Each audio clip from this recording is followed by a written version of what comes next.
Hello, welcome back to my channel. Please ভিডিওটা skip না করে পুরোটা তোমরা দেখো আর আমার চ্যানেলটাকে সাপোর্ট করো, আমার পাশে থেকো।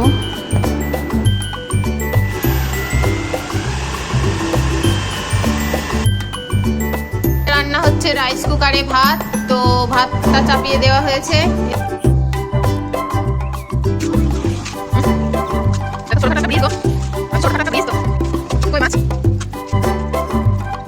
হ্যালো ফ্রেন্ডস, আসসালামু আলাইকুম। তোমরা সব কেমন আছো? আশা করি ভালো আছো। পপি সুলতানা লাইফস্টাইলে তোমাদের সবাইকে ওয়েলকাম। আর এখন বাজে সকাল 6:30, কিন্তু এখন 6:30 মানে পুরো কড়কড়ে রোদ উঠে যায়। আর এদিকে আমি বানিয়ে নিচ্ছি বরের জন্য 1 গ্লাস চিয়া সিড। তো প্রথমে 1 গ্লাস ঠান্ডা পানি নিয়ে নিলাম, মানে নর্মাল রুম টেম্পারেচার। তার মধ্যে দিয়ে দিলাম 1 চামচ চিয়া সিড, আর দিয়ে দিলাম অর্ধেক লেবু। তোমরা চাইলে পিঙ্ক সল্ট দিতে পারো, তো পিঙ্ক সল্টটা আমার বাড়ি আনা হয়নি। তো যাই হোক, এবার এটাকে ভালো করে ঘুরিয়ে নিতে হবে। তারপর আমার বর যখন 5টার সময় গিয়েছিল মাঠে দৌড়াতে, তারপর যখন বাড়ি এলো তখন ওনাকে আমি এই গ্লাস চিয়া সিডটা দিলাম। আর দেখো গায়ের কি অবস্থা, পুরো মাটি টাটি মেখে চলে এসেছে। তারপর চিয়া সিড খাওয়ার পরে বাজার টাজার করে এনেছিল, আর বাজার করে এনেছিল আজকে শাক আর সবজি। তো শাক রান্না হয়েছিল আর কিছুটা ছিল বলে আমি বললাম আজ আর রান্না হবে না। তো শাকটা কেটে প্লাস্টিকের মধ্যে করে ফ্রিজে রেখে দেবো, এই জন্য বর কাটিংটা করে নিচ্ছিল। আর এদিকে সকালের ব্রেকফাস্টও হয়ে গেছে। চিয়া সিড বানাতে বানাতে আমি মটরটা সিদ্ধ করে নিয়েছিলাম। বর বানিয়ে দিল গরম গরম পাতলা পাতলা রুটি, আর তার সঙ্গে গরম গরম ঘুগনি, উপরে শশা ছিটিয়ে দিয়েছে। এদিকে আমি আর আমার মেয়ে বসে খাচ্ছি, আমার মেয়ে খাচ্ছে, তারপরে আমার বরমশাই খাবে। আর এদিকে তোমাদের একটা জিনিস দেখায়, ইন্টারেস্টিং বিষয় যেটা, আমার ঘরের অবস্থাটা দেখো। আমার ছেলে প্রত্যেকটা ঘরে খেলাপাতি ছড়িয়ে ছিটিয়ে রেখেছে। এই দেখো ট্রেনেরও যে পাটরিগুলো হয় না, ওগুলো এই ঘরে আছে, তারপরে ওই ঘরে, ওটাও তোমাদের দেখাবো। আর এদিকে ল্যাপটপটাও এদিকে পড়ে আছে। আমাদের ঘরে ওয়াইফাই লাগিয়েছিল এর আগের বার এসে, যার জন্য নেটওয়ার্কের কোনো প্রবলেম হয় না। আর এই পুতুলটা আমার মেয়ের জন্য আমার শ্বশুর দীঘা থেকে এনে দিয়েছিল, যেটা তোমাদের দেখালাম। ব্যাস, সারাদিনে ঘরের অবস্থা যতই ঠিক করো না, আমার ছেলের জন্য সেটুকু ঠিক থাকে না। এখানে ব্যাট, এখানে বল। আর এই যে রাইস কুকারটা আজকে আমি বের করেছিলাম, কারণ আজ থেকে ভাত রান্না আমি এর মধ্যেই করব, তাহলে এটা আর আলাদা ঝামেলা হবে না, চটপট হয়ে যাবে। এটাতে একবার ভাতটা বসিয়ে দিলে কি হয়, মানে দাঁড়িয়ে থাকতে হয় না, হয়ে গেলে অটোমেটিক বন্ধ হয়ে যায়, তোমরা জানো। আর আজকে তরকারি হচ্ছে ফুলুরি দিয়ে ল্যাঠা মাছ, আর সাথে পটল দেওয়া আছে, যেটা দেখা যায়নি। টকবক করে ফুটছে। এই তরকারিটা আমার বরমশাই বানিয়েছিল, আর আমি বানিয়েছিলাম মাংস। মাটন বাজার থেকে এনেছিল, যেহেতু আমার অপারেশন হয়েছে আমি খাবো না, তো বেশি আনেনি, অল্প করেই এনেছিল ছেলে মেয়ে আর ওনার জন্য। তো মাটনটা আমি চাপিয়েছিলাম। তো এটা টকবক করে ফুটছে। আর সকালের ঘুগনি কিছুটা বেঁচে আছে, এটা রেখে দিয়েছি। আর আজকে বরমশাই বাজার থেকে এনেছিল কিছু ফল। কিছু ফল মানে তার মধ্যে এনেছিল কাঁঠালি কলা, দেশি কলা যাকে বলছি। আর ওই যে আমি চিনি ভিজিয়ে রেখেছি শরবতের জন্য, আর লেবু কেটে নিয়েছি। এদিকে এনেছিল 1 পেটি ডিম, আর এনেছিল একটা বড় সাইজের 4 কেজি ওজনের তরমুজ।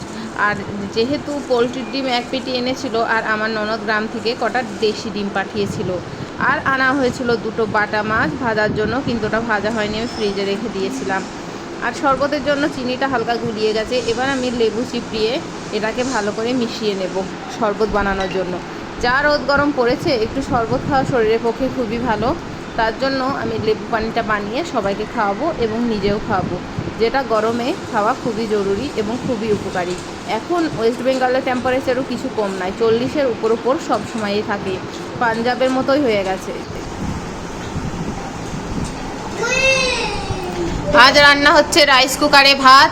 তো ভাতটা চাপিয়ে দেওয়া হয়েছে, এ দেখো পানি আর চালের মধ্যে দিয়ে দিয়েছি। এবার কড়টা লাগিয়ে দিতে হবে, তো এটা অটোমেটিক হয়ে গেলেই বন্ধ হয়ে যাবে। এটা সুইচ অন হয়ে গেছে, যখন হয়ে যাবে অটোমেটিকই বন্ধ হয়ে যাবে। 1 গ্লাস চাল হলে 2 গ্লাস পানি দিতে হবে।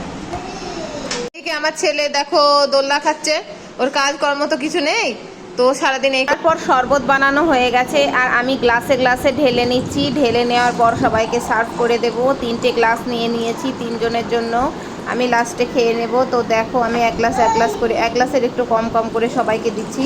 আর আমার ছেলে ওইদিকে দেখো দোলনা খাচ্ছে। ও সারাদিন এত বদমাইশি করে তার ঠিক নেই।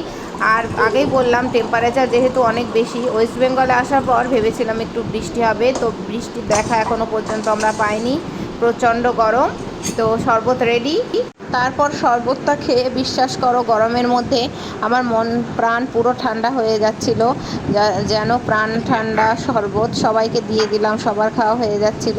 আর তারপরে তোমাদের দাদাভাইকেও দিলাম, উনিও খেয়ে বললো বাহ খুব ভালো। তারপরে দুপুরে খাওয়া দাওয়ার পরে একটু রেস্ট নিয়েছিলাম। যাই হোক, খাবার দাবার খাওয়ার পরে রেস্ট না নিলে শরীরটা কীরকম লাগে। আর এখন বেলা তো অনেক বড়, কী বা করবো বসে রোদ গরমের মধ্যে, তো একটু শুয়েছিলাম। তারপরে বিকাল 4:30-র দিকে উঠে আমার বরমশাই যে 4 কেজি ওজনের যে তরমুজটা এনেছিল সেটাই কাটিং করে নিল।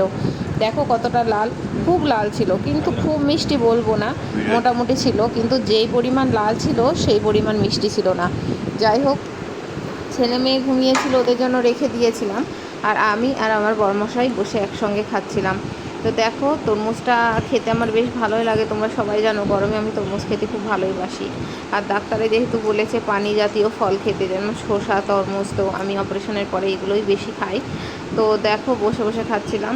তারপরে বাকি কাজ করব। বাকি কাজ বলতে বাইরে কিছুটা কাপড় চোপড় মেলা ছিল, তো সেইগুলোই আমি উঠিয়ে নিচ্ছি। তারপরে একটু বাইরে ঘুরতে যাওয়ার ইচ্ছা আছে, তো দেখো কাপড় চাপড়গুলো উঠিয়ে নিলাম। তারপর আমি আমার বরকে বলছি অনেকদিন স্কুটি চালানো হয়নি, একটু দেখি। তো যেহেতু অপারেশন হয়েছে উনি বলছে দেখো পারলে চালাও, তো স্টার্ট দেওয়ার চেষ্টা করছিলাম।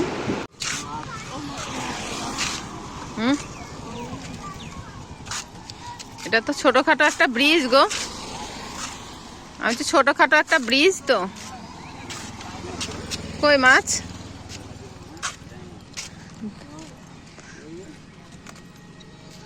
দাঁড়াও আমিও দেখবো।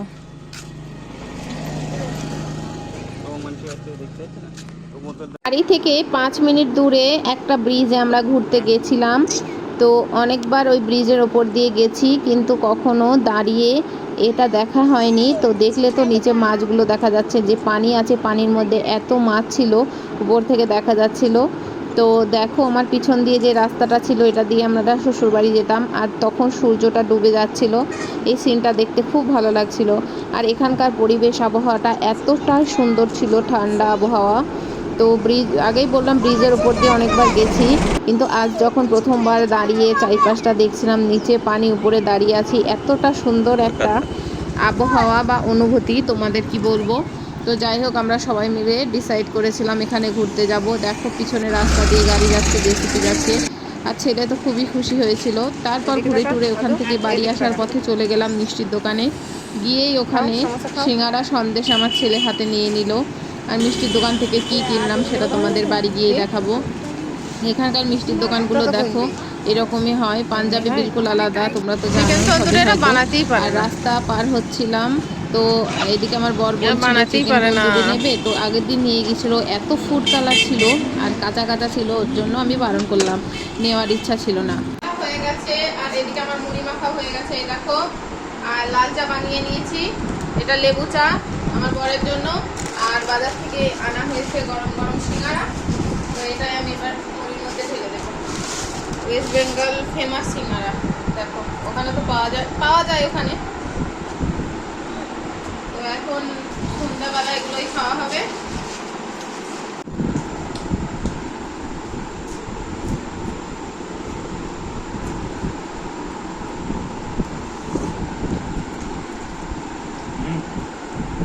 সন্ধ্যাবেলা গরম গরম চা, আদা চা, আর তার সঙ্গে মুড়ি মাখা আর গরম গরম সিঙ্গারা।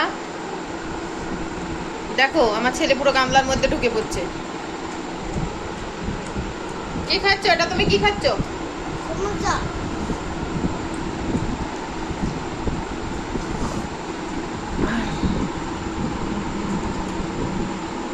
রাতের খাবারের সঙ্গে আমি গ্রাম থেকে দুধ এনে দহি জমিয়ে দিয়েছিলাম। তো দুধটা খুব ভালো ছিল, দেখেছো কীরকম লাল হলুদ হলুদ টাইপের হয়ে গেছে, পুরো খাঁটি দুধ। তো দই জমিয়ে রেখেছিলাম 1 কেজি, তো ওটা থেকে দই নিয়ে নিচ্ছি।